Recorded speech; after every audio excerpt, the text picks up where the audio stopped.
Today we talk about how to fix if Google Calendar is not working, not opening on your mobile. So let's start it. Open settings.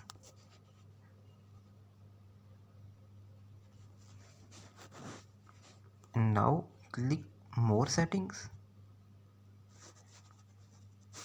And now open app manager.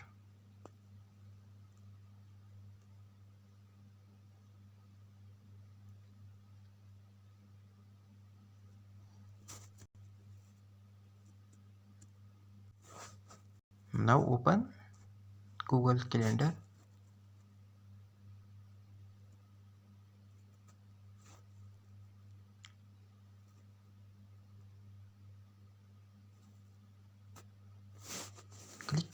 Click storage. Click clear cache and clear data.